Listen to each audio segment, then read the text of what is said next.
Менің есімім Аяжан. Бірақ менің балалық шағым аяқталмай жатып жаншылып қалған.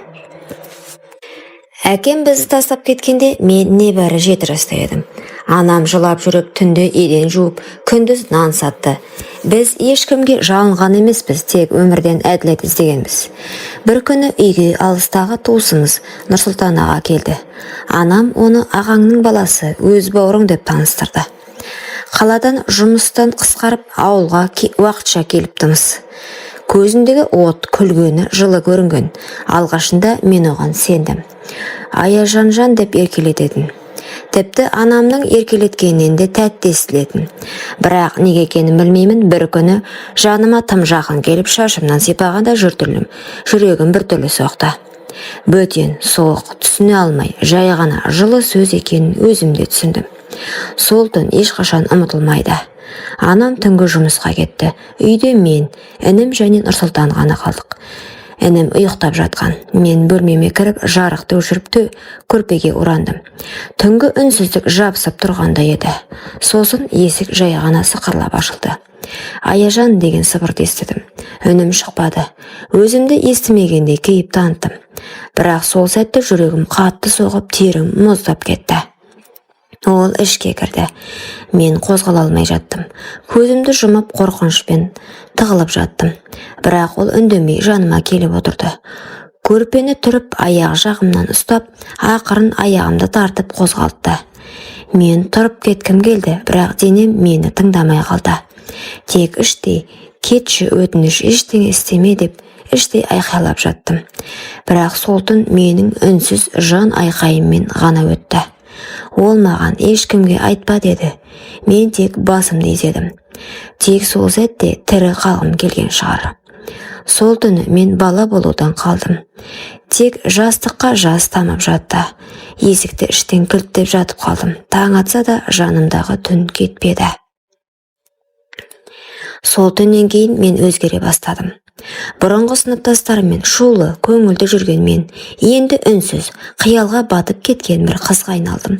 Сабақта мұғалім тақтаға шығарса, қолым дірілдеп, даусым шықпай қалатын. Көзім үнемі жерге қарап тұратын болды. Анам ештеңе байқамады. Қайдан байқасын? Таңғы 6-да шығып, түнгі 12-де келеді. Үстінде иіс сіңіп кеткен ескі форма. Жанарында шаршау мен үмітсіздік. Ол маған емес, тек тіршілікке қарап жүрді. Ал Нұрсұлтан аға болса, баяғысынша күлімдеп жүр. Жанымызда жүргенде ештеңе болмағандай сөйлейді. Бауырларыммен ойнап, анама жәрдемдескен болып өз орнын тапқандай. Тек менің көзіме тік қарағанда ішім шым ете түсті. Ол адам емес сияқты. Кейде қасымнан өтіп бара жатып, арқамнан сипап өтеді. Ішімді уқалағандай болады. Мен дір етіп шошып қаша жөтелемін. Ой, кішкентай кезіңнен сондай тыжыранып тұрасың ғой деп күлетін. Бірақ мен ол күлкінің астарында не жатқанын білемін. Бірде мектептен келсем, інім ауырып қалыпты. Анам дәрі алуға кеткен екен. Үйде екеуміз ғана қалдық. Мен бірден бөлмеме кіріп, іштен кілттеп алдым. Сырттан ақырын даусы естілді. Аяжан, кілттеме, сенбейтіндей не істеп қойыппын саған. Мен үнсізбін, кеудемдегі тыныс қысыла берді. Ол үнін бәсеңдетіп: кішкентай кезінде мен сені иіскеп ұйықтататын едім ғой. Сен маған үнемі аға кетпеуші дедің. Есіңде жоқ па? Деді жай ғана. Жүрегім суып кетті. Мен ешқашан ондай сөз айтқан емеспін. Сол сәтте түсінгенім, ол менің санамды өзіне көндіру үшін өткенге өтірік қоспақ. Бұрынғы естелікті өзгертіп, өзін жақсы адам ретінде көрсетуге тырысып жүр екен. Бірақ мен енді бұрынғы Аяжан емеспін. Жанымда айқай тұр. Тек дауыстап айтуға батылым жетпей тұр еді. Сол көктем менің өмірімдегі ең ұзақ мезгіл болды. Уақыт тоқтап қалғандай. Таңда атады, күнде батады. Бірақ менің ішімнен кетпейтін бір түн бар еді. Ол түн әр сайын қайта тіріліп, жаныма оралатын. Кейде мен терезеге қарасам, осы үйдің қабырғасы сөйлей алса ғой деп ойлайтынмын. Өйткені мен үндемеймін. Мен жылай алмаймын. Мен тіпті айқайлай да алмаймын. Үнсіздік менің қорғаным болып қалған. Бірақ сол үнсіздік бір күні мені жұтып жібереме деп қорқамын. Анам бұрынғыдай мендегі өзгерісті көрмейді. Қалжырап келгенде тек сабағын қалай деп сұрайды. Мен жақсы деймін. Солар күндер ауыса берді. Ал Нұрсұлтан аға бұрынғыдан да батылырақ. Анам үйде болмаса, менің соңымнан бөлмеге келіп есік қағады. Тек сөйлесеміз, сен сағындым дейді. Мен үндемеймін, тар бөлменің бұрышында тығылып тістеніп жаттым. Ол кетпей біраз тұрып сосын күліп шығады. Бір күні мен ұйықтап қалған екенмін. Түн ортасында оянсам, біреу көрпемді көтеріп тұр. Денем қозғалып жатқан жоқ, даусым шықпайды, көзім жасаурап кетті. Сол сәтте есік алдынан інім жылап жіберіп, анамның даусы естілді. Нұрсұлтан шошып артына бұрылып шығып кетті. Ол түн мені құтқарды, бірақ мен үнсіздігіме қайта кіріп кеттім. Ертең сабақта бір мұғалім мені тақтаға шығарғанда сандарды шатастырып жылап жібердім. Сол сәтте мұғалім емес, кітапханашы апай маған келіп, «Аяжан, бәрі дұрыс па?» деді ақырын. Мен басымды изедім, бірақ жанарымдағы көз жасым оған бәрін айтып тұрғандай еді. Күйде күн шыққанмен түн кетпейді екен. Анам бірде маған қарап тұрып, «Сен бұрын сондай күлімдейтін едің ғой жаным, қазір неге сөйлемейсің?» дейді. «Қыздардың ішінде ең тұйық болып кеттің ғой» деді. Мен жауап бермедім. Тек оның шаршаған жанарына қарап тұрып, «Анашым, сен мені ешқашан көрмегенсің ғой» деп іштей сыбырладым. Сол түні мен есікті кілттеп үстіне үстел сүйеп қойдым. Бірақ қорқыныш күтпен кетпейді екен. Ол ішіңе кіреді, сөйтіп өзіңмен бірге тұрады екен. Жаныңда, төсегіңде, ойыңда. Нұрсұлтанның әрекеттерін барған сайын ашық айналды.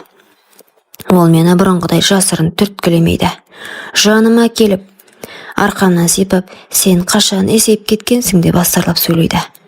Ол тіпті менің ішкі дүниемнің қирап жатқанын ләззат көреді ғой деймін. Өйткені мен қорқып тұрғаным оған билік бергендей, жай ғана тоқта дей алмайтын халге жүргенімді білді. Бірде мен оқудан кешігіп келдім. Үйде ешкім жоқ. Кіре бере жүрегім аузыма тығылды. Себебі еден жуып жатқан адам ол. Мен шошып тоқтап қалдым. Ол артына бұрылып, сол баяғы күлкісін тағы көрсетті. «Келдің бе? Сенің бөлмеңді жуып қойдым, таза ұйықтаған жақсы ғой» деді. Мен үндемедім. Сол сәтте сәлден кейін анам да келді. Жүрегім орнына түскендей болды. Бірақ мен түнге дейін санауды әдетке айналдырып. Таң атқанша неше сағат, анаң жұмыстан қайтқанша неше минут. Менің уақытым енді күнмен емес, қорқынышпен өлшенетін болды. Бір күні кітабымды үйде ұмытып, мектепке бос келіппін. Кітапханашы апай шақырып алды. «Аяжан, не болды? Қолың дірілдеп тұр ғой. Көзіңде ұйқы жоқ» деді. Мен тағы үнсіз қалдым, бірақ ол қоймай, ақырын қолымды ұстап тұрып, «Кейбір оқушылар үнсіз болады, бірақ ол үнсіздіктің артында көп нәрсе жатуы мүмкін» деді. Сол сәтте мен жылағым келді, бірақ көз жасым шықпады. Тек қолымды тартып алып, кітапты алып сытылып кеттім. Кітапхана менің тығылатын жалғыз орным еді. Мұндағы үнсіздік үйдегі түннен емес, тыныштықтан тұратын. Бір күні Мәдина апай менен сұрады, «Аяжан, үйіңде өзіңді жайлы сезінесің бе?» деп. Мен ойланып тұрып, ақырын басымды шайқадым. «Сенің көзіңдегі қорқынышты көріп тұрмын, бірақ мен ешқайда кетпеймін. Қашан дайын болсаң тыңдаймын» деді. Сол күн басқа күндерге ұқсамады. Анам таңертең қатты шаршап оянды.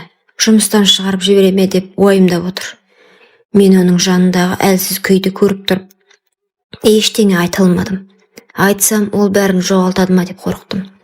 Ал Нұрсұлтан аға, бүгін ол мені, «Сен маған ешқашан қарсы келмейтінсің, неге өзгеріп кеткенсің?» деп сыбырлады. Мен үндемедім, бірақ іштей, «Өзгеріп жатырмын, өзгеруге мәжбүр болдым» дедім.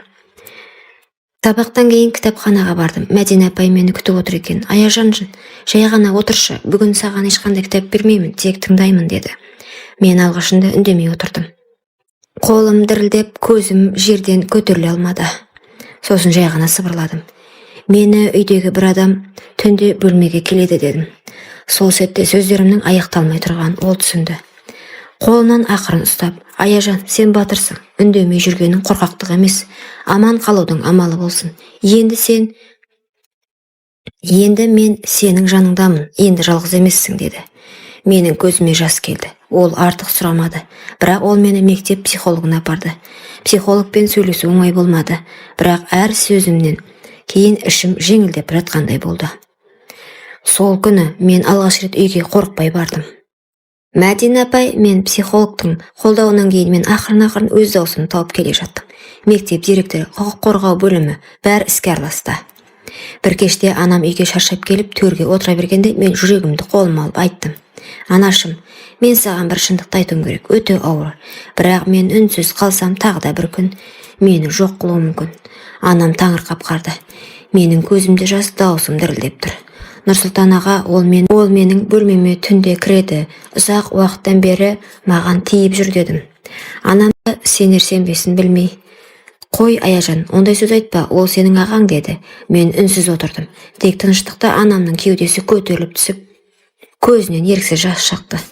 Бір сәтте менің қасыма келіп тізерлеп отырды. «Сен неге үндемедің?» деді жылап. Мен жай ғана: «Сен тым шаршағансың» дедім. «Естімейтіндей көріндің» дедім. Нұрсұлтан сол күні үйге қайта оралмады. Ол ұсталды. Тергеу басталды. Мен бәрін айтуға мәжбүр болдым. Сотта менің даусым дірілдеді. Бірақ ішімде бірінші рет жеңілдік болды. Себебі мен енді үнсіз емеспін. Анам маған қарады, көзіме тура қарап тұрып: «Сен менің батыр қызымсың» деді. Мен де алғаш рет өзімді әлсіз емес, мықты сезіндім. Кейін мен көп уақыт психологтармен жұмыс жасадым. Өмірді қайта үйрендім. Қағаз бетіне ойымды түсіре бастадым. Өз күнімді өзіме жазып отырдым. Бірнеше жылдан соң мен өзімнің хикаямды кітапқа айналдырдым. Кітаптың атауы «Үнсіздік ішіндегі айқай». Бұл тек менің ғана емес, үнсіз жүріп, жылаған мыңдаған қыздың айқайы еді. Бұл оқиға қыздардың үнін естімейтін қоғамға ой салады. Аналарға ескерту: кейде өзім шаршадым деу баланың жанын жалғыз қалдыру.